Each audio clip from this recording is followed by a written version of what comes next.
Hi అండి, అందరికీ నమస్కారం. నేను మీ గీత రచయిత రామకృష్ణ కనగర్ల. ఇటీవల కలకత్తాలో జరిగినటువంటి జూనియర్ డాక్టర్పై జరిగినటువంటి అమానవీయ అత్యాచారాన్ని ఖండిస్తూ ఒక పాట, నేను రాసినటువంటి ఒక పాట. ఎలా చెప్పనమ్మా భారత మాత, నీకెలా తెలుపనమ్మా జనని జన్మదాత. ఎలా చెప్పనమ్మా భారత మాత, నీకెలా తెలుపనమ్మా జనని జన్మదాత. మానవ మృగాలు సంచరించే అడవే నీ ఒడి అయిందని, జన్మను ఇచ్చే ఆడబిడ్డకు రక్షణే కరువైందని. ఇలా చెప్పనమ్మా భారత మాత, నీకెలా తెలుపనమ్మా జనని జన్మదాత.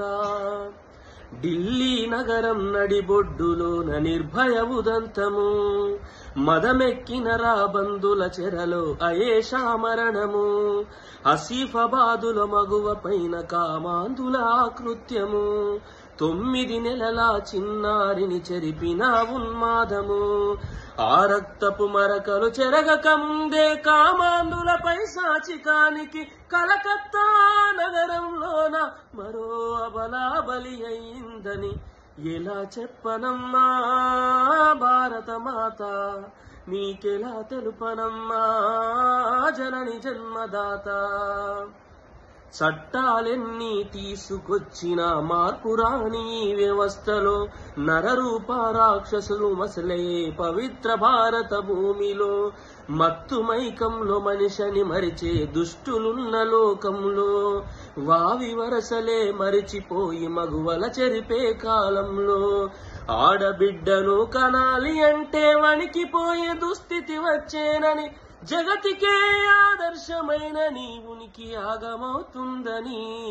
ఇలా చెప్పనమ్మా భారత మాత, నీకెలా తెలుపనమ్మా జనని జన్మదాత.